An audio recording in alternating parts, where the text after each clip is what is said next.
దేవుడు మనల్ని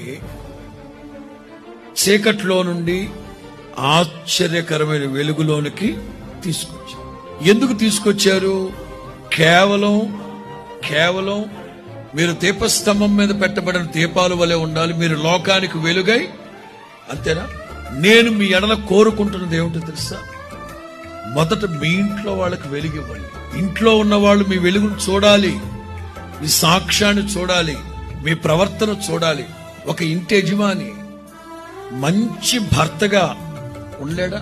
పిల్లలకి మంచి తండ్రిగా ఉండలేడా?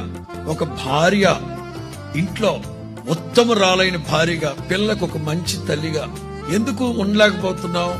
ఊళ్ళో వాళ్ళందరూ మెచ్చుకుంటున్నారు మనల్ని, కానీ ఇంట్లో మాత్రం ఏగలు తోలుకుంటా ఉంటున్నాం. బయట సాక్ష్యం బాగానే ఉంటుంది, ఇంట వాక్యం ఉంటుంది. నేను మీకు నిజమైన వెలుగై ఉంటే నేను మీతో చెప్పేది ఏంటంటే, ఒకడు నన్ను వెంబడించిన ఎడల వాడు ఏమాత్రం చీకట్లో ఉండడు. అలాగని ఊళ్ళో వాళ్ళకు మాత్రమే వెలిగించి ఇంట్లో వాళ్ళందరినీ చీకట్లో కూర్చోబెట్టి దరిద్రుడై ఉండకూడదు. ఇంట్లో వాళ్ళందరికీ కూడా వెలిగించే ఒక మంచి సత్ప్రవర్తన